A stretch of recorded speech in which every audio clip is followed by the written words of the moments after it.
நேயர்களுக்கு வணக்கம். இன்றைய விடை தேடும் வினாக்கள் பகுதிக்கு உங்களை அன்போடு வரவேற்கிறேன். கவிக்கோ அப்துல் ரஹ்மான் கவிதையோடு இன்றைய நிகழ்ச்சியை தொடங்கலாம் என்று நினைக்கின்றேன். நிமிஷக்கரையான் அரித்த ஏடு, இறந்த காலங்களையே பாடும் கீறல் விழுந்த இசைத்தட்டு, ஞாபகங்களின் குப்பை கூடை, வியாதிகளின் மேய்ச்சல் நிலம், காலத்தின் குறும்பால் கார்ட்டூன் ஆகிவிட்ட மாமிச ஓவியம், வாழ்க்கை வாக்கியத்தின் உணர்வுக்குறியாய் இருந்த உடல் வளைகிறது கேள்விக்குறியாய், கருப்பை தோய்ந்த சாயம் வெளுக்கிறது காலச்சலவையில், இதுதான் கேசங்களின் அசல் நிறமோ? முதுமை குறித்து அப்துல் ரஹ்மான் அவர்கள் எழுதிய கவிதைதான் இது. முதுமை என்றவுடன் நம் அனைவருக்குமே ஒரு பிடிக்காத சொல்லாகவும் ஒரு சோர்வை தருகின்ற சொல்லாகவும் இருக்கின்றது. வாழ்க்கை என்பது குழந்தை பருவத்தில் தொடங்கி வாலிபத்தில் படர்ந்து வயோதிகத்தில் முடிவடைகின்றது. இளமை பருவத்தை இன்பத்துடனும் மகிழ்ச்சியுடனும் துள்ளலுடனும் உற்சாகத்துடனும் எதிர்கொள்ளும் நாம் ஒரு 50-60 வயது ஆகிவிட்டாலே மனதளவில் சோர்ந்து விடுகிறோம். தேவையில்லாத பயத்திற்கு ஆளாகிறோம். காரணம், நமக்கு வயதாகிவிட்டது என்ற எண்ணம்தான். முதுமையும் வாழ்வின் ஒரு நிலைதான். இது இயல்பிலேயே நடக்கக்கூடிய ஒரு பருவ மாற்றம். இதை நாம் தவிர்க்கவும் முடியாது. எனக்கு வயதாகிவிட்டதே, நான் எப்படி இனி ஓடி ஆடி வேலை செய்ய போகிறேன்? என்னால் உழைக்க முடியுமா? இனி நான் ஓரத்தில் ஒடுங்கி உட்கார வேண்டியதுதான் என்றெல்லாம் நாம் கவலைப்பட வேண்டிய அவசியமில்லை. ஏனென்றால் எல்லாவற்றிற்கும் ஒரு மார்க்கம் உண்டு. மனம் இருந்தால் மார்க்கம் உண்டு என்பார்கள் அல்லவா? முதுமையை நாம் தவிர்க்க முடியாது, ஆனால் அதை தள்ளி போட முடியும். முதுமையை எப்படியெல்லாம் தள்ளி போடலாம், நம் இளமையை எப்படி தக்க வைத்து கொள்ளலாம் என்பது பற்றி ஐயாவோடு நாம் கலந்து பேசலாம். வணக்கம் ஐயா. வணக்கம் வாசுகி. ஐயா, உங்களுக்கு இப்போது 77 வயது ஆகிறது. நான் பார்த்த வரையில் நீங்கள் அன்றாடம் உங்களுடைய வேலைகளை எந்தவித சோர்வும் இன்றி சுறுசுறுப்பாக செய்து கொண்டிருப்பதை நான் அடிக்கடி பார்த்து வியந்திருக்கின்றேன். நீங்கள் தினந்தோறும் நடைப்பயிற்சி செய்கிறீர்கள், யோக பயிற்சி செய்கிறீர்கள், பிராணாயாமா போன்ற மூச்சு பயிற்சியும் செய்து கொண்டிருக்கிறீர்கள். முதுமையின் சாயல் இல்லாது இளமையுடன் செயல்படும் அளவிற்கு நீங்கள் எந்த மாதிரியெல்லாம் உத்திகளை வாழ்க்கையில் கையாண்டு கொண்டிருக்கிறீர்கள்? உங்களுடைய அனுபவத்தில் எந்த அளவிற்கு நாம் இளமையை நீட்டிக்கலாம் என்பது பற்றி இன்றைய நேயர்களுக்கு நீங்கள் எடுத்துரைத்தால் அவர்களுக்கும் அது பயனுள்ளதாக இருக்கும் என்று நினைக்கிறேன். வாசுகி, இளமையை நீட்டிப்பதற்கான முயற்சிகளில் நாம் ஈடுபடக்கூடாது என்பதுதான் முதலில் நான் சொல்ல விரும்புகிற கருத்து. நீங்கள் சங்க இலக்கியத்தில் ஒரு வரி உண்டு: வில்லிலிருந்து புறப்படும் அம்பை விட விரைவாக கழியக்கூடியது இளமை. நான் பார்த்து கொண்டிருக்கிற பொழுதே என்னுடைய இளமை என்னிடமிருந்து பறிபோய்விட்டது. நான் முதுமைக்கு வந்து சேர்ந்து விட்டேன். எனவே என்றும் இளமையாக இருப்பது என்று நினைப்பதே தவறு. என்றும் மகிழ்ச்சியாக இருப்பது என்று எண்ணுவதுதான் உன்னதமானது. நீங்கள் இளமையாக இருக்க வேண்டும் என்று அதிகமாக அதற்கென்று தனியாக எந்த முயற்சியும் எடுக்காமல் வாழ்க்கை முழுவதும் மகிழ்ச்சியாக இருக்க வேண்டும் என்று நினைத்து செயற்படத் தொடங்கிவிட்டாலே முதுமையின் சுவடுகள் உடனடியாக உங்கள் முகத்தில் படிந்து விடாது. முதுமையின் சுவடுகள் முகத்தில் படியாதபடி இருப்பதற்கு உங்கள் வாழ்க்கையை நீங்கள் எப்படி வழிநடத்துகிறீர்கள் என்பதுதான் முக்கியமானது. உகரம் ஊ என்று சொல்கிறோம் அல்லவா? 3 உகரங்களின்படி நீங்கள் வாழ்ந்தால் உங்கள் வாழ்க்கை முழுவதும் உன்னதமாக இருக்கும். 1 உடற்பயிற்சி, 2வது உணவு, 3வது உறக்கம். ரொம்ப அருமையாக சொல்லிட்டீங்க. இந்த 3ம் மிகச்சரியான முறையில் உங்களுக்குள் இயங்குமானால் நிச்சயமாக நீங்கள் மகிழ்ச்சியாக மரணம் உங்களை சந்திக்கிற இறுதி பொழுது வரை வாழலாம். அதில் மிகவும் முக்கியமானது உடற்பயிற்சி. என்னை பொறுத்தவரையில் நான் சொந்த அனுபவத்திலிருந்தே உங்களுக்கு பலவற்றை என்னால் சொல்ல முடியும். 1966 நான் மாநிலக் கல்லூரியில் மாணவனாக போய் சேர்ந்தேன்.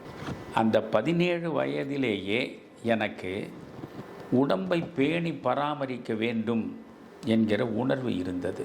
அதனால் நான் ஆசனங்கள் முறையாக கற்றுக்கொள்ள வேண்டும் என்று அப்பொழுதே முடிவு செய்தேன்.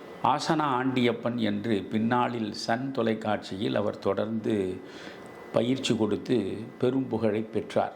இன்று அவர் இல்லை. நீங்கள் வெறும் புத்தகத்தை படித்துவிட்டு ஆசனங்கள் செய்யக்கூடாது. முறைப்படி ஒரு குருவிடம் போய் கற்றுக்கொள்ள வேண்டும். புத்தகத்தை படித்துவிட்டு நான் ஆசனம் போடுகிறேன் என்று நீங்கள் முடிவெடுத்தால் மிக தவறான முடிவாக அது முடிந்துவிடும். நீங்கள் இப்பொழுது பார்த்தால் இந்த படியேறுகிற பொழுது மூட்டு வலிக்கும், அப்படி குனிந்து நிமிர்ந்தால் கால் வலிக்கும் என்பதெல்லாம் என் வாழ்வில் அனுபவித்ததே கிடையாது. அதற்கு காரணம் முறையாக நாம் 18 வயதிலிருந்து 78 என்றால் ஒரு 60 ஆண்டு காலம் பயிற்சியில் நான் தொடர்ந்து ஈடுபட்டிருக்கிறேன். எனவே மிகச்சிறந்த முறையில் உடலை வைத்துக்கொள்ள வேண்டும் என்று யார் நினைத்தாலும் அவர்கள் உடற்பயிற்சியில் கவனம் செலுத்த வேண்டும். இந்த ஜிம்முக்கு போவது என்பதெல்லாம் கூடுமான வரையில் தவிர்த்து விடுவது நல்லது என்பது என்னுடைய தாழ்மையான அபிப்பிராயம். என்னுடைய அபிப்பிராயம் கூட அதுதான். இப்போ நிறைய இளைஞர்கள் ஜிம்முக்கு தான் போகிறாங்க. அது காரணம் என்னவென்றால் அவர்களுடைய சதை கட்டுக்கட்டாக இருப்பது 6 பேக் 8 பேக் என்றெல்லாம் சொல்கிறார்கள். அதை விட்டு விட்டால் இன்னும் விபரீதமாக முடிவாகும். அது மாறாக வேறு விளைவுகளைத்தான் உங்கள் உடம்புக்குள் உருவாக்கும். இது நீங்கள் ஆசனங்கள் போடுவதனால், பிராணாயாமம் செய்வதனால் உங்கள் உள் உறுப்புகள் அனைத்தும் மிகச்சிறந்த முறையில் இயங்குவதற்கான அடித்தளத்தை அது தொடர்ந்து அமைத்து கொடுத்து கொண்டே இருக்கும். இப்பொழுது நீங்கள் ஒரு ஜிம்முக்கு போகிறீர்கள், நன்றாக நீங்கள் பயிற்சி எடுத்து உடம்பை திடமாக வைத்துக்கொள்ளுங்கள். திடீரென்று ஒரு 10 நாள் காய்ச்சல் வந்தது. அந்த காய்ச்சலில் நீங்கள் சரியாக உணவை ஏற்க முடியவில்லை. 10 நாள் பொறுத்து பார்த்தால் அந்த கட்டெல்லாம் காணாமல் போயிருக்கும். புரிகிறதா? ரெண்டாவது, உடம்பை கடுமையாக வருத்தக்கூடாது. எந்த ஒன்றிலுமே, அதாவது மிடில் பாத் இஸ் கோல்டன் பாத் என்பது தான். யோகாசனம் என்பதே யோகம், ஸ்திரம், சுகம் ஆசனம் அப்படிதான் சொல்றாங்க. உண்மைதான். அதில் சுகம் இருக்கிறது. அது சுகாசனம்.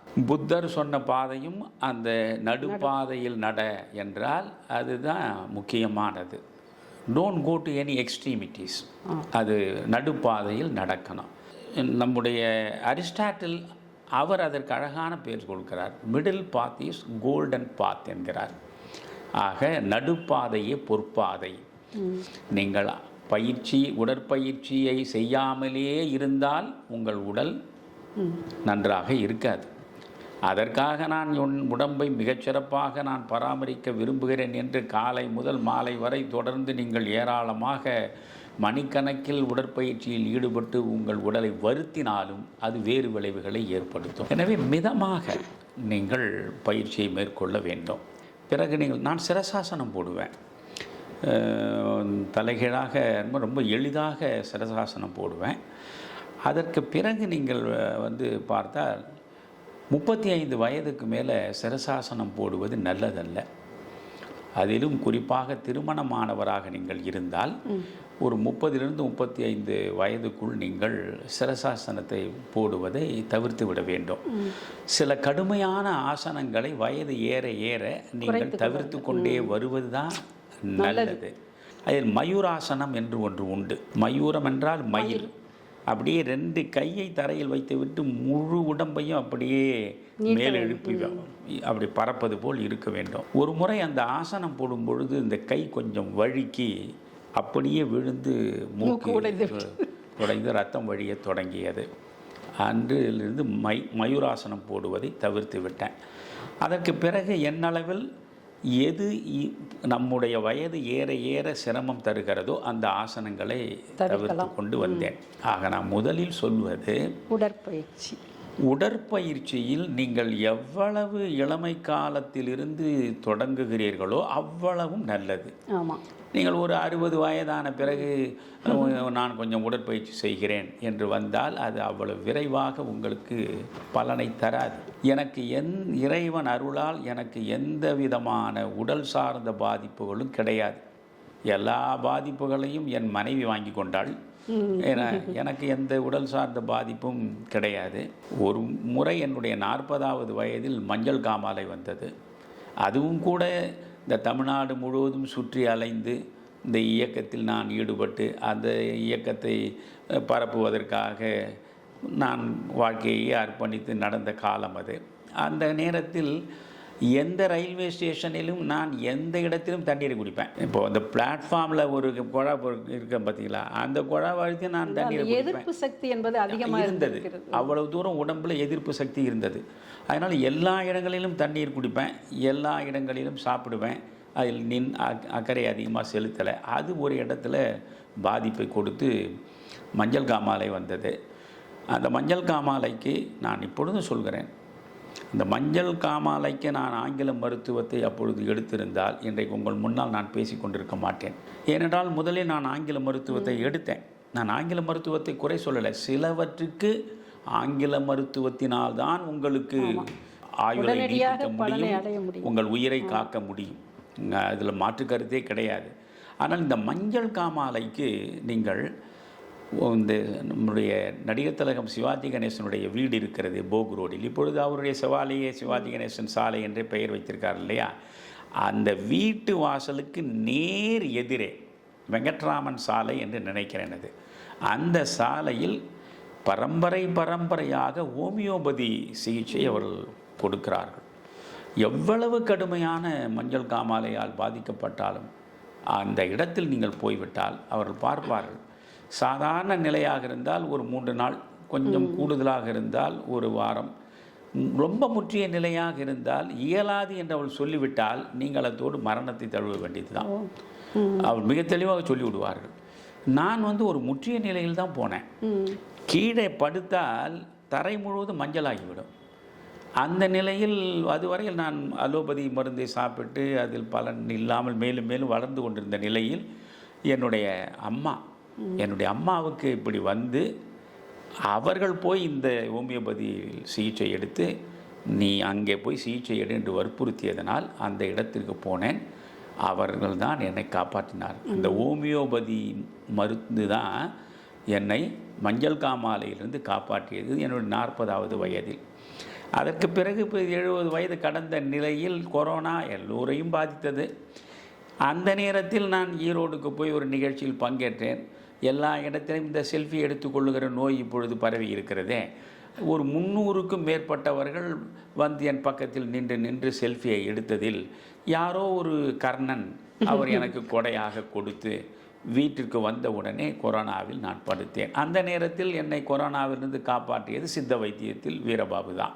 இந்த 2 முறை இப்படி நடந்ததை தவிர எனக்கு பெரிதாக உடலில் எந்த விதமான வைட்டல் ஆர்கன்ஸ்ன்னு சொல்கிறேன் இல்லையா, முக்கியமான உறுப்புகள், எல்லா உறுப்புகளும் இன்று வரை எந்த பிரச்சனையும் இல்லாமல் இருப்பதற்கு ஒரே காரணம் நான் அன்று தொட்டு இன்று வரை காலையில் எழுந்ததும் செய்யக்கூடிய அந்த உடற்பயிற்சி, அதனோடு சேர்ந்த மூச்சு பயிற்சி. முதலில் இதை மட்டும் உங்களுக்கு சொல்கிறேன். அதான் நீங்கள் சொன்னது போல் யோகாசனங்கள் தொடர்ந்து இளமையிலிருந்து பண்ணி கொண்டு வந்தால் நம்முடைய வயோதிகத்தன்மையை கொஞ்சம் தள்ளி போடவும் முடியும். ஏனென்றால் ரொம்பவே தள்ளி போடும். வயது ஏற ஏற நம்ம உடம்பில் இருக்கின்ற இயக்கங்கள் அந்த அளவுக்கு செயல்படுறது இல்லை. ஆனால் அதை நம்ம எப்போ கவனிக்கிறோன்னா ஒரு 50-60 வயதில் தான் அதை நம்ம கவனிக்கிறோம். தொடர்ந்து இந்த யோக பயிற்சிகள் செய்வதன் மூலமாக உடம்புல இரத்த ஓட்டம் அதிகரிக்கிறது, ஜீரண உறுப்புகள் நன்றாக வேலை செய்து அன்றாட கழிவுகள் வெளியேறுகின்றன, இதயம் நன்றாக இயங்குகிறது. நமக்கு இந்த மூச்சு பயிற்சி செய்வதனால் இந்த நுரையீரல் சுருங்கி விரிவதால் அதிகமான பிராணசக்தியை நம்மால் கிரகிக்க முடியும். இதனால் உடல் முழுவதற்கும் ஒரு சுறுசுறுப்பை கொடுக்கின்றது. அதுபோன்று நம்முடைய மனம் ஒருமுகப்படுகிறது. இது மிக அவசியமான ஒன்று. யோகத்தில் தான் மனம் ஒருமுகப்படும். மனம் ஒருமுகப்பட்டால் தான் மன அமைதியும் கிடைக்கும். அலைபாய்ந்து கொண்டிருக்கும் மனதை அமைதிப்படுத்த வேண்டும் என்றால் ஒரு 15 நிமிடங்கள் தியானம் பண்ணலாம். யோக பயிற்சிகள் செய்து முடித்துவிட்டு அமைதியாக கண்கள் மூடி ஒரு 10 நிமிடம் அமர்ந்திருந்தாலே மனதில் ஒரு அமைதி கிடைக்கும். அந்த அமைதியான மனதில்தான் நல்ல தூய்மையான எண்ணங்கள் வரும். அந்த தூய்மையான எண்ணங்கள் வந்தாலே நமக்குடைய இந்த முதுமை காரணமாக வருகின்ற பல நோய்களிலிருந்தும் நாம் விடுபடலாம். நீங்கள் சொல்வது போல் எதிர்ப்பு சக்தி உடம்பில் அதிகமாக இருக்கும் என்பதையும் இந்த யோக பயிற்சி தான், இந்த இந்த யோகிக் சயின்ஸுங்கிறதே இதைத்தான் வலியுறுத்துகிறது. ஆனால் 50-60 வயதுக்கு மேல் யோகா பண்ண வேண்டும் என்று நினைப்பவர்களுக்கும் சில வழிமுறைகள் உண்டு. சின்னதாக காலையில் எழுந்தவுடன் உடலை கொஞ்ச நேரம் அசைத்து விட்டால் தான் நம் உடலில் உள்ள உறுப்புகள் அனைத்துமே நன்றாக செயல்படும், இரத்த ஓட்டம் நன்றாக இருக்கும். ஒன்று நான் அடிக்கடி இந்த கல்லூரிகளில் பேசுகிற பொழுது பிள்ளைகளுக்கு நான் சொல்லுவேன், 40 வயது வரை உடல் உன்னை பார்த்து கொள்ளும். ஆமாம். 40 வயதுக்கு மேல் நீ உடலை பார்த்து கொள்ள வேண்டும். அது கரெக்டாக சொல்லியிருக்கீங்க. ஏன்னா இந்த 40 வயது வரை நீங்கள் எதை சாப்பிட்டாலும் ஜீரணமாகிவிடும். என்ன தவறான முறையில் நீங்கள் உணவு பழக்கம் இருந்தால் கூட இந்த உடல் அதை ஏற்றுக்கொள்ளும், சரியாக்கிடும். அதனுடைய சக்தி முழுவதையும் வைத்து உங்களை 40 வயது வரை தான் காப்பாற்றும்.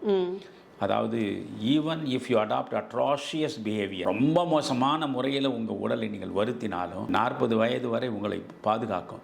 40 வயதுக்கு மேல் அந்த உடலை நீங்கள் பராமரித்தால் தான் அது சரியாக இருக்குமே தவிர அது தன்னிலையை இழந்துவிடும். அதனால் மனித வாழ்க்கையில் நீங்கள் நீண்ட காலம் வாழ வேண்டும் என்றால் முதல் 40 வயது வரை உங்கள் மனம் போல வாழ்ந்தாலும் பிரச்சனை பெரிதாக இல்லை. ஆனால் 40 வயதுக்கு பிறகு பார்த்து தான் நீங்கள் படிப்படியாக உங்கள் உடலை பேணி பராமரிக்க வேண்டும். இப்பொழுது முதுமை வந்து விடுகிறது அப்படின்னு சொன்னால் படுத்துக்கொண்டே இருந்தால் முதுமை கூடத்தான் செய்யும். அதாவது நான் ஓய்வாக இருக்கிறேன் என்று சொல்வதை விட மோசமான பொய் எதுவுமே கிடையாது. உடம்பை நீங்கள் ஓய்வாக வைத்திருப்பதாக நினைத்தால் அது ஓய்வு அல்ல, அதுதான் நோய். நீங்கள் அப்படியே உட்கார்ந்து கொண்டு, இப்பொழுது பல பேர் இந்த ஐடியில் வேலை பார்க்கிறார்கள் இல்லையா, அவர்கள் 4 மணி நேரம் 5 மணி நேரம் 8 மணி நேரம் என்று உட்கார்ந்த இடத்திலேயே தொடர்ந்து பணியாற்றினால் நிச்சயமாக அவர்களுடைய உடல் நலன் கெட்டுப்போகும். அதனால் இதை நான் சொல்வதையெல்லாம் அவர்கள் தெளிவாக கேட்டு பின்பற்றினால் அவ்வளவு நல்லது. 30 நிமிடத்திற்கு ஒரு முறை நீங்கள் இருக்கையிலிருந்து எழுந்து விட வேண்டும். எழுந்து 5 நிமிடம், அதிகமாக வேண்டாம், 5 நிமிடம் காலார இங்கும் அங்குமாக நடக்க வேண்டும். அதே போல் இப்பொழுது நீங்கள் கம்ப்யூட்டரில் தொடர்ந்து பார்த்து கொண்டிருக்கிறீர்கள், கண்களுக்கு அது நல்லது கிடையாது. கண்ணுக்கு இப்போ நான் தொடர்ந்து வாசித்து கொண்டிருக்கிறேன் என்றால் நான் 30 நிமிடம் வாசித்த பிறகு என்ன செய்வேன்னா, உடனடியாக எழுந்து வந்து அந்த வாசலில் நின்று, இப்போ அந்த சிட் அவுட்னு சொல்கிறேன் இல்லையா, அந்த பக்கமாக நின்று கண்ணு கெட்டிய தூரம் வரை நான் பார்ப்பேன். 30 நிமிடத்திற்கு பிறகு நீங்கள் கொஞ்சம் காலார ஒரு 5 நிமிடம் நடந்து கை காலை அசைக்க வேண்டும். படித்து கொண்டிருப்பவர்களாக இருந்தால், கணினியில் உட்கார்ந்து கொண்டு பணியாற்றுபவர்களாக இருந்தால் 30 நிமிடத்திற்கு பிறகு நீங்கள் வெளியே வந்து ஒரு 5 நிமிடம் கூட தேவையில்லை, ஒரு 2 நிமிடம், 120 நொடிகள் தான் பார்வையை நன்றாக தூரம் வரையில் கொண்டு செலுத்திவிட்டு திரும்ப வந்து உட்கார்ந்து பாருங்கள். உங்களுக்கு அந்த பார்வை வேகமாக பழுதுபடாது. அதனால் ஓய்வாக இருக்கிறேன் என்று சொல்லி படுத்து கொண்டே இருந்தால் விரைவாக மொத்தமாக படுத்து விட வேண்டியது தான். அதான் நீங்கள் யோக பயிற்சியை பற்றி சொல்லும்போது ஒரு கருத்து எனக்கு மனசில் தோணுது. யோக பயிற்சிகள், உடல் அந்த ஆசனங்கள் போடுவது, உடற்பயிற்சி செய்வது, நடைப்பயிற்சி செய்வது, பிராணாயாமம் செய்வதன் மூலமாக நாம் வயோதிகத்தை அடையும் போது நம் உடம்பில் இந்த செல்களில் ஏற்படுகின்ற மாற்றங்களை கூட சரிப்படுத்த முடியும் அப்படின்னு சொல்கிறாங்க. அதனால் கொஞ்சம் கொஞ்சமாவது நீங்கள் சொன்ன மாதிரி யோகாசனங்களை பண்ணுனா இந்த வயோதிகத்தை நம்மால் தள்ளி போட முடியும். அடுத்த உகரம் என்னதுயா? மாலையில் 45 நிமிடம் நடைப்பயிற்சி குறையாமல் நடக்க வேண்டும். 1 மணி நேரம் நடப்பது நல்லது, ஆனால் நாட் லெஸ் தேன் 45 மினிட்ஸ். 45 நிமிடங்களுக்கு குறையாமல் நீங்கள் நடப்பது தான் உங்களுக்கு மிக நல்லது. அதுதான் நம்மளுடைய தசை நார்கள் எல்லாம் நல்லா விரிவடையும். அதாவது அதுக்கு ஒரு தசைகள் வலுப்பெறும். அழகா சொல்லுவாங்க, எவ்வளவு தூரம் நீங்கள் நடக்கிறீர்களோ அவ்வளவு தூரம் மரணம் உங்களிடமிருந்து தூரமாக விலகி சென்று கொண்டே இருக்கிறது என்பார்கள். எனவே நடைப்பயிற்சி என்பது முக்கியம். உங்கள் முதுகெலும்பு வளையக்கூடிய வரையில் உங்கள் இளமையை நீங்கள் பாதுகாக்கலாம். அதனால் நீங்கள் நல்ல கையை தூக்கி அப்படியே உடம்பை முழுவதுமாக வில்லை போல வளைத்து இந்த 2 பாதங்களும் ஒன்றாக இருக்கிற போது கீழே இருக்கிற 2 பெருவிரல்களை இந்த கைகளால் பிடிச்சி உங்கள் முகத்தை அப்படியே கொண்டு போய் இந்த தொடையில் நீங்கள் சேர்த்து வச்சிங்கன்னா அது மாதிரி ஒரு 3 முறை செய்யணும். எல்லாமே ஆசனம் என்பது ஒரு ஆசனம் போட்டால் அதற்கு மாற்று ஆசனம் செய்யணும். ஆமாம், நீங்கள் முன்ன வளைஞ்சிட்டு அதோட நின்றுடக்கூடாது. முன்ன வளைஞ்சிட்டீங்க, பிறகு பின்னால் வளைஞ்சி அப்படியே போய் இடுப்பில் கையை வச்சு பண்ணணும். அதே போல் அந்த எல்லா ஆசனங்களும் முடிந்த பிறகு குறைந்தது 10 முறையாவது தோப்பு கரணம் போடணும். நீங்கள் மூச்சு விட்டபடி உட்காரணும், மூச்சை உள்ளே இழுத்தபடி தான் எழுந்துக்கணும். அதனால் காலையில் இப்பொழுது நான் இதை பார்க்கக்கூடிய நேயர்கள் எல்லாருமே அவர்கள் 30 வயதாக இருந்து இப்பொழுதே தொடங்கிட்டால் ரொம்ப நல்லது. 40 வயதாக இருந்தாலும் தொடங்கிட்டால் நல்லது. 50 வயது கடந்தவர்கள் கட்டாயம் செய்யணும். இல்லை என்றால் உங்களுக்கு வாழ்க்கையில் உடல் கெட்டுப்போனால் வெவ்வேறு விதமான பிரச்சனைகளை உங்களுக்கு கொண்டு வரும். நீங்கள் 50 வயதுக்கு மேலே மனமும் உடலும் இணைந்தே செயற்படும். அது யோகத்தில் மட்டும்தான் முடியும். யோகாசனத்தில் அதனால அது ஒருமைப்படுத்துவதற்காக யோகாசனம் உடல் மனம் மூச்சு மூன்றையுமே அது ஒரு நேர்கோட்டில் நிற்கணும். அதுலேயும் குறிப்பாக 50 வயது நீங்கள் வந்துட்டீங்கன்னா உங்களுடைய மனம் உங்களுடைய உடல் கெட்டு போனால் மனம் கெட்டு போகும். புரியுதா? மனம் கெட்டு போனால் உடலும் கெட்டு போகும். இந்த 2ஐயும் நீங்கள் ஒழுங்காக வைத்திருக்க வேண்டுமென்றால் இந்த பயிற்சியில் ஈடுபடணும். அதனால் இந்த காலையில் எழுந்து ஒரு 20 நிமிடம் இந்த பயிற்சி செய்யுங்க. மாலையில் ஒரு 3/4 மணி நேரத்துக்கு குறையாமல் நடங்க. எனக்கு sir I don't find time for all these things அப்படின்லாம் சொல்லக்கூடாது. இதுக்கு நான் என்ன சொல்கிறேன், நீ 24 மணி நேரம் ஒரு நாளில் இறைவன் உனக்கு வழங்கியிருக்கான். ஒரு 24 மணி நேரத்தில் நீ ஒரு மணி நேரத்தை உன் உடலுக்காக நீ ஒதுக்கினால் மற்ற 23 மணி நேரமும் அவ்வளவு ஆரோக்கியத்தை தருதே. ஆக நம்முடைய உடம்பு என்பது குப்பை தொட்டி இல்லை என்பதை முதலில் நாம் உணரணும்.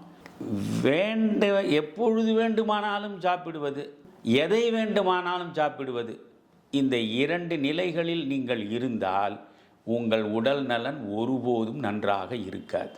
சாப்பிடுவதற்கென்று ஒரு நேரம் இருக்கிறது, எதை சாப்பிட வேண்டும் என்பதற்கும் ஒரு அளவு இருக்கிறது, ஒரு வரையறை இருக்கிறது. நம் முன்னோர்கள் வகுத்து வைத்திருக்கிறாங்க. பழமொழியே உண்டு, 3 வேளையும் உண்பவன் அவன் ரோகி, 2 வேளை உண்பவன் போகி, 1 வேளை உண்பவன் தான் யோகி. ஆக இதில் என்ன அர்த்தம், நீங்கள் 3 வேளையும் சாப்பிடக்கூடாது என்பது தான் முக்கியமானது. 3 ரோகி என்றால் என்ன, ரோகம் என்றால் நோய் தான். 3 வேளையும் நீங்கள் சாப்பிடுவதை நீங்கள் முதல்ல 1 வேளையை தவிர்ப்பது நல்லது. அந்த 1 வேளையை கூட நான் மொத்தமாக தவிர்க்க சொல்லலை. எப்பொழுது சாப்பிட்டாலும் பாதி வயிறாகத்தான் இருக்கணும். நான் அந்த நாள்லேருந்தே என் மனைவியை ரொம்ப கவலைப்படுவா, குழந்தை சாப்பிட்ற மாதிரி சாப்பிட்றீங்க நீங்கள், என்ன இப்படி இவ்வளோ உண்டு சாப்பிட்றீங்க, இது உங்களுக்கு போதுமானதான? எனக்கு போதுமானது. நம்ம முன்னோர்கள் ஒரு டைம் டேபிள் போட்டு கொடுத்துருக்கான், அட்டவணை. உடம்புக்குள்ளே எப்படி இருக்கணும் உணவுன்னா, இப்போது 3இல் 1 பாகம் உணவு, இன்னொரு பாகம் தண்ணீர், 3வது பாகம் வெற்றிடம், அப்படி இருக்கணும். அதுபோல இந்த உள்ளங்கை அளவிற்கு மட்டும்தான், அதுதான், அதுக்கு மேலே சாப்பிடக்கூடாது. ஆசை என்றும் அடங்காதுன்னு நம்ம மகாபாரத்தை வச்செல்லாம் பேசியிருக்கோம். ஆசை அடங்காது. எவ்வளவு தான் கடலில் எவ்வளவு நதிகள் போய் காலம் முழுவதும் கலந்தாலும் கடல் நிறைவடையாது. வா வா என்று அந்த அத்தனை தண்ணீரையும் அது ஏற்றுக்கொண்டே தான் இருக்கும். இது மாதிரி மனித மனமும் எளிதில் நிறைவடையாது. ஆசை அடங்காது. ஆனால் போதும் என்று சொல்லக்கூடிய ஒரே ஒரு விஷயம் மனுஷ வாழ்க்கையில் சோறு தான், இந்த வயிறு தான். வயிறு நீங்கள் என்ன தான் சாப்பிட்டு ஒரு கட்டத்தில் அது போதும்னு முடிஞ்சிடுச்சுன்னா நீங்கள் அதுக்கு மேலே போட்டால் எடுக்காது. அதை நீங்கள் போதும்னு அது சொல்கிற வரைக்கும் நீங்கள் சாப்பிடக்கூடாது. ஆமாம். இந்த நிலையிலையும் போதும்னு அடுத்தவன் சொல்லி ஒரு சலிப்படைகிறார் போல் நம்ம உறவு இருக்கக்கூடாது. அதுபோல் நம்ம உடம்பும் போதுண்டா மகனே என்னை விடுன்னு சொல்கிற அளவுக்கு நீங்கள் சாப்பிட்டுட்டே இருக்கக்கூடாது. எப்போவுமே அரிதொரும் அரிதொரும் தான் அறியாமை அகல். எவையெல்லாம் நமக்கு நல்லதில்லை என்று நாம் பிறர் சொல்ல கேட்கிறோமோ அல்லது பிறவற்றை படித்து அறிந்து கொள்கிறோமோ உடனே அதை நாம் செயற்படுத்தணும். நான் காலையில் என்னுடைய சிற்றுண்டி என்னென்னா ஓட்ஸ் கஞ்சி தான் குடிப்பேன்.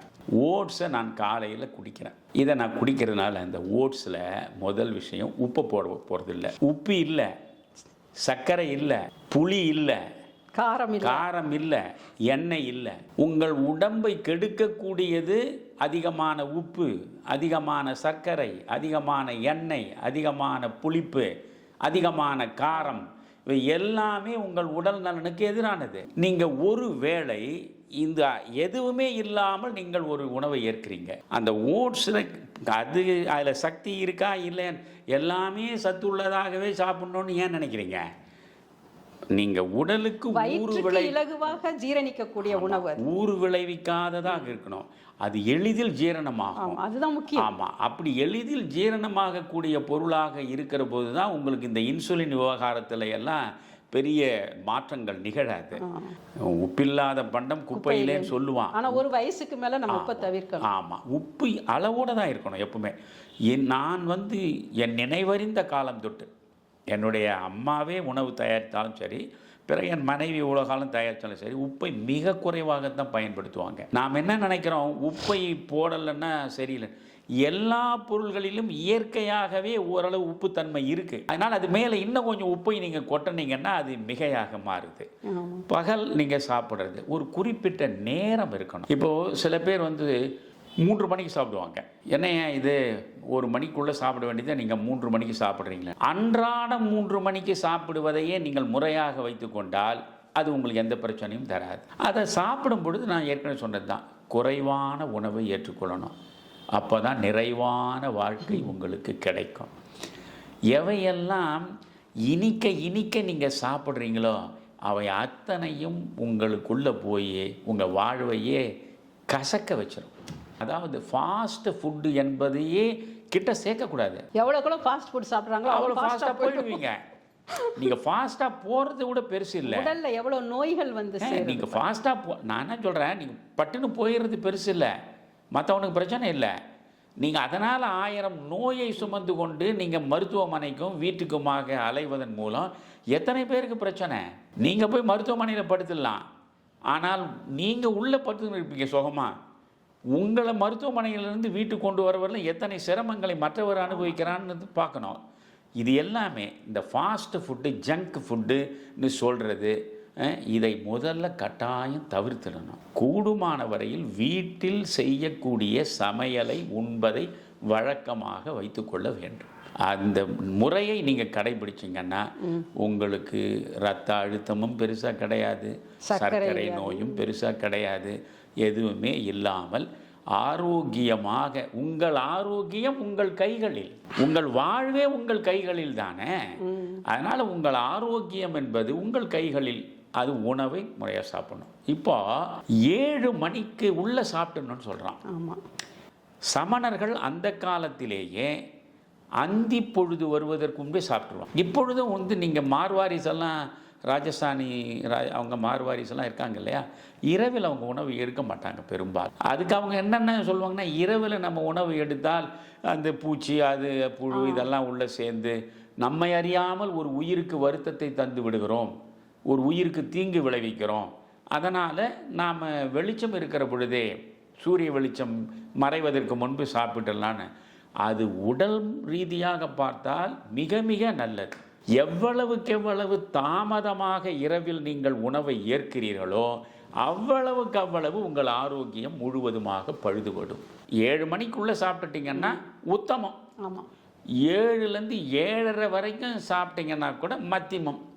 ஏழையை தாண்டனா அதமம். எவையெல்லாம் மிகவும் சுவையானவை என்று நினைத்து நீங்கள் உண்கிறீர்களோ அவையெல்லாம் உங்களுக்கு மிக அதிகமான ஊறு விளைவிக்கக்கூடியவை என்பதை உணர வேண்டும். இதுதான் திருக்குறளில் எல்லாத்துக்கும் பயன்படுத்தலாம். யாதனின் யாதனின் நீங்கியான் நோதல் அதனின் இளன். மாலை 6 மணியிலிருந்து 7 மணிக்குள் சாப்பிட்டு விடுவது நல்லது. இந்த உணவு முறையை நீங்கள் மேற்கொண்டால் நீங்கள் சொன்னது போல ஆரோக்கியமான உணவை நாம் தினந்தோறும் சாப்பிட பழகி கொண்டாலே நம்முடைய ஆயுள் அதிகரிக்கும் தான் நான் சொல்லுவேன். ஏன்னா அப்போ தான் வயோதிகத்தையும் நம்ம நீட்டிக்க முடியும் இல்லையா? ஏன்னா வயிற்றில் போய் ஜீரணமாகாமல் தங்கி இருக்கின்ற அந்த உணவு தான் அந்த நுண்கிருமிகள்லாம் ஏற்பட்டு நோய்களுக்கு அடித்தளமாக அமைந்து விடுகிறது. அதுபோல் நீங்கள் சொன்ன எண்ணெய் பலகாரங்கள், காரம், புளிப்பு அதிகமுள்ள உணவு வகைகளை தவிர்க்க வேண்டும். குறிப்பாக நீங்கள் சொன்னது போல் 40 வயதிற்கு மேல் ருசிக்காக சாப்பிடக்கூடாது, பசிக்காக சாப்பிடணும். உண்மை. அது போல உணவே மருந்தாக இருக்க வேண்டும். மருந்து தான் இப்போ உணவு போல நிறைய அள்ளி கொட்டிக்கிறாங்க. அப்போ அந்த உணவுலையும் கவனம் வைத்தால் நம்முடைய வயோதிகத்தை நாம் தள்ளி போட முடியுங்கிறத ரொம்ப அற்புதமாக சொல்லியிருக்கீங்க. அதுபோல் ஆரோக்கியமான உணவு, சரும பராமரிப்பு, அதுக்கப்புறம் வாழ்வியல் மாற்றங்கள் கூட நம்முடைய வயோதிகத்தை தள்ளி போட முடியும். இப்போ பாருங்களேன், இப்போது சரும பராமரிப்புனா இப்போ ஒரு 50 வயதுலேயே சில பேருக்கு தோலில் சுருக்கங்கள் ஏற்பட்டு ஒரு வயோதிகமான தோற்றத்தை கொடுக்கிறது அல்லவா? அதுக்கு என்ன காரணம்? விட்டமின் சி அது இருக்கிற உணவை அதிகமாக சாப்பிடணும். அது மாதிரி ஒமேகா 3ன்னு ஒரு கொழுப்பு அமிலம் அப்படின்னு சொல்லுவாங்க. அது உடம்புக்கு மிகவும் தேவையான ஒன்று. அதில் சால்மன் ஃபிஷ்ஷுங்கிறாங்கல்ல, அதில் நிறைய இருக்குது. அது மாதிரி அக்ரூட்டு, உலர்கொட்டைங்கிற அதில் அக்ரூட்டில் இருக்குது. அப்புறம் சியா சீட்ஸ், இந்த 3ஐயும் நாம் எடுத்துக்கொண்டாலே நம்முடைய தோல் மிருதுவாகவும் நெகிழ்ச்சியுடனும் இருக்கும், ஈரத்தன்மையுடனும் இருக்கும். அதுபோல் நீங்கள் சாப்பாட்டில் நீர்ச்சத்து அதிகமுள்ள காய்கறிகள், சுரைக்காய், பீர்க்கங்காய், கோவைக்காய், வெண்டைக்காய், முள்ளங்கி, வெண்பூசணி இவற்றையெல்லாம் நாம் சேர்த்து கொண்டாலும் அதுவும் நமக்கு ஈரத்தன்மையை கொடுக்கும். இப்போ வெயிலில் போய் வெளியில் அதிக நேரம் உழைக்கிறவர்கள், சூரிய வெப்பத்தில் இருக்கிறவங்களுக்கெல்லாம் சீக்கிரமே தோல் வறண்டு போய் அந்த சரும வியாதிகளும் வரும், சருமமும் சீக்கிரமே சுருக்கங்கள் விழுந்துவிடும். அதுக்கு நம்ம சன்ஸ்க்ரீனுங்கிற ஒரு இதை நம்ம தடவிக்கிறலாம், மாய்ஸ்சரைசர் போட்டுட்டு அவங்க வேலை செய்யலாம். மது, புகைப்பிடித்தல் இது போன்ற கெட்ட பழக்கங்கள் இருப்பவர்களுக்கு அந்த சருமத்தினுடைய செல்கள் சீக்கிரமே சிதிலமடையும் சொல்கிறாங்க. அதனால் ஆரோக்கியமான உணவுலையும் கவனம் வைக்க வேண்டும். அன்றாட வாழ்வியல் மாற்றங்களையும் நீங்கள் சொன்னது போல் இந்த உணவு வாய் வரைக்கும் மட்டும்தான் நமக்கு ருசிக்கும், வயிற்றுக்குள் போய் எந்த பிரச்சனையும் ஏற்படுத்தக்கூடாது என்ற ஒரு அறிவோடு நம்ம அதை உட்கொள்ள வேண்டும். அடுத்த உகரம் என்னதுயா? அடுத்த உகரம் என்பது உறக்கம். உடற்பயிற்சி, உணவு, உறக்கம். நீங்கள் உறக்கம் எந்த அளவுக்கு உங்களுக்கு ஒழுங்காக அமைகிறதோ அதுதான் உங்களுடைய ஆரோக்கியத்தை பாதுகாக்கக்கூடிய மிக முக்கியமான அம்சம். படுத்து 15 நிமிடத்திற்குள்ளே நீங்கள் தன்னை மறந்த நிலையில் உறங்க தொடங்கிட்டீங்கன்னா உங்களுடைய உடல் முழுமையான ஆரோக்கியத்தோடு இயங்கி கொண்டிருக்கிறது என்று அர்த்தம். ஏன்னா இந்த உறக்கம் என்பதை தவிர்க்கக்கூடாது. சில பேர் என்ன பண்ணுறான், இரவு 2 மணி வரைக்கும் கூட இந்த தொலைக்காட்சியில் தொலைஞ்சு போயிடுறான். எதையாவது பார்க்கறது, செல்லை வச்சுக்கின்னு தோண்டிக்கின்னு இருக்கிறது, இப்படியெல்லாம். இப்போ அதாவது நான் பள்ளிக்கூடத்தில் படித்த காலத்தில் 6வது 7வது எல்லாம் படிக்கிற காலத்தில் பார்த்திங்கன்னா 8 மணிக்கு மேலே எங்களுக்கு ஒன்றுமே தெரியாது. எனக்கே அப்படிதான். 6:30 மணிக்கெல்லாம் இரவு உணவை உண்டு விட்டு ஒரு 7 மணிக்கெலாம் தூங்கிடுவோம். காலையில் 4:30 மணிக்கெலாம் எழுப்பி விட்டுருவாங்க. அதுதான், அதாவது அப்போ மண்ணெண்ணெய் விளக்கு தான் பெரும்பாலும். எங்கள் வீட்டிலலாம் எலக்ட்ரிசிட்டியெல்லாம் அப்பொழுது இல்லை. மண்ணெண்ணெய் விளக்கு தான் வச்சு நாங்கள் படித்தோம். எங்கள் அன்னையார் 8 மணிக்குள்ளே, அதாவது 7 மணிக்கெல்லாம் உணவு கொடுத்துருவாங்க. 8 மணிக்கெல்லாம் எல்லா பிள்ளைகளும் படுத்தாகணும். 8 மணிக்கு படுத்தோன்னா 6 மணிக்கு முன்னையே எழுந்திருக்கணும். அது நல்ல வழக்கம். அது என்ன சொல்கிறான், மிகச்சிறந்த உறக்கத்தை பெறுவதற்கு, மிகச்சிறந்த முறையில் உடம்பை பராமரிப்பதற்கு உகந்த நேரம் இரவு 8 மணி முதல் வைகறை 4 மணி வரை தான் சொல்கிறான். இதை உலகம் முழுவதும் உள்ள மருத்துவர்கள் பெரிய ஆய்வின் அடிப்படையில் கண்டெடுத்த உண்மை. நம்ம கண்ணு முன்னாலேயே நான் பார்த்துருக்கேன். மொரார்ஜி தேசாய் எந்த நிலையிலும் 9 மணிக்கு மேல் அவர் பணியாற்ற மாட்டார், விழித்திருக்க மாட்டார். 100 வயதை தொட்டார் அவர். உணவு முறையில் அவ்வளவு கடுமையாக இருந்தவர். இரவில் அவர் வெறுமனே இந்த நட்ஸ் இருக்கு இல்லைங்களா, பாதாம் பருப்பு, அது இது மாதிரி ஒரு 4-5 பருப்பு வகைகளை மட்டும்தான் ஒரு சின்ன கையளவு சாப்பிடுவார், அவ்வளவுதான். நீங்கள் என்டி ராமராவ் நடிகர். நம்ம எம்ஜிஆர் உடலை பெரிதாக பராமரித்தவர். காலையில் 4 மணிக்கு எழுந்து அவர் ஏறக்குறைய 3 மணி நேரத்துக்கு மேலே அவர் உடற்பயிற்சியை செய்வார். இவ்வளவு கடுமையான பயிற்சிகளை செய்து அவர் உடம்பை அவர் பராமரித்தார் என்பதெல்லாம் உண்மை. நீங்கள் ஆரூர் தாஸ் நீண்ட காலம் வாழ்ந்து சிவாஜி கணேசனுக்கும் எம்ஜிஆருக்கும் மிக அதிகமான படங்களுக்கு வசனம் எழுதிய மனிதன் அவர். அவர் தன்னுடைய திரையுலக அனுபவங்களை பற்றியெல்லாம் தொடர்ந்து எழுதியிருக்கார். எப்படி சிவாஜியினுடைய உணவு பழக்கங்கள், அவர் எப்படி இருப்பார், எம்ஜிஆருடைய உணவு பழக்கங்கள், இதெல்லாம் எழுதியிருக்காரு. இரவு 11 மணிக்கு மேலே இந்த ஷூட்டிங் ஸ்பாட்டில் இருந்து முடிகிற போதும் 11 மணிக்கு இங்கேருந்து ஒரு டிரைவரை அனுப்பி, காரை அனுப்பி, சவுகார்பேட்டை இருக்குல்ல, சவுகார்பேட்டைக்கு போய் பூரியை வாங்கி பாசந்தியை நிறைய கிண்ணமாக பாசந்தியும் பூரியும் வாங்கிட்டு வர சொல்லுவாராம். அது வந்த உடனே இந்த பாசந்தியில் இந்த பூரியை சேர்த்து அவர் சாப்பிட்றதுல எம்ஜிஆருக்கு அவ்வளோ பெரிய விருப்பமாக. இவருக்கும் கொடுப்பாராம், இவரும் சாப்பிடுவேன். அதாவது அரூர் தாஸ் ரொம்பவும் நான் வெஜிடேரியனை, இந்த அசைவ உணவை விரும்பி சாப்பிட்டதாக அவரே எழுதியிருக்கார். எம்ஜிஆருடைய வாழ்க்கை முறையை பார்த்திங்கன்னா உணவை மிகவும் நேசித்து ரசித்து ருசித்து சாப்பிட்ருக்கார். சிவாஜி கணேசனும் எம்ஜிஆரும் சாப்பாட்டில் மன்னர்கள், நன்றாக சாப்பிடக்கூடியவர்கள். ஆனால் சிவாஜி எம்ஜிஆரை போல் உடல் வருந்த உடற்பயிற்சிகளில் அதிகமாக ஈடுபடலை. இவர் எவ்வளவுக்கு எவ்வளவு சாப்பிட்றாரோ அவ்வளவு கடுமையான உடற்பயிற்சியில் ஈடுபட்டு அது சரி செய்து கொள்வார். ஆனால் என்டி ராமராவ் இவர்களுடைய சமகாலத்தவர். அவர் மிகச்சரியாக 8 மணிக்கு தூங்க போயிடுவார். 8 மணிக்கு மேலே ஷூட்டிங் அது இதெல்லாம் அவர் கிடையாது. 3 மணிக்கு எழுந்துடுவார் அவர். இதை அவரே சொல்லியிருக்கார் தன்னுடைய வாழ்க்கையில். 8 மணியிலேருந்து 3 மணி. இப்போ நீங்கள் பார்த்தீங்கன்னா மிகச்சரியாக ஒரு மனிதன் உறங்குவதற்கு உகந்த நேரம் என்று ஆய்வாளர்கள் சொல்வது என்ன, 8 மணியிலிருந்து 4 மணி வரை. ஆனால் இதை அப்படியே இவர் 8 மணியிலிருந்து 3 மணி வரை, 8 மணிக்கு உறங்க போய் 3 மணிக்கு எழுந்து அவர் அதற்கு பிறகு தன்னுடைய வேலைகளை தொடங்கியிருக்காரு என்டி ராமராவ். நம்ம பிரம்ம முகூர்த்தம்னே நம்ம சொல்கிறோம் இல்லை, 4:30லிருந்து 6, அந்த 4:30 மணியிலிருந்து 6 மணிக்குள்ள நீங்கள் ஒரு தியானத்தில் இருந்தாலும் சரி, நீங்கள் ஏதாவது ஒன்றை படித்தாலும் சரி, அப்போ அது எழுதப்படாத பலகையை போல அந்த மனம் அவ்வளவு பரிசுத்தமாக இருக்கும்.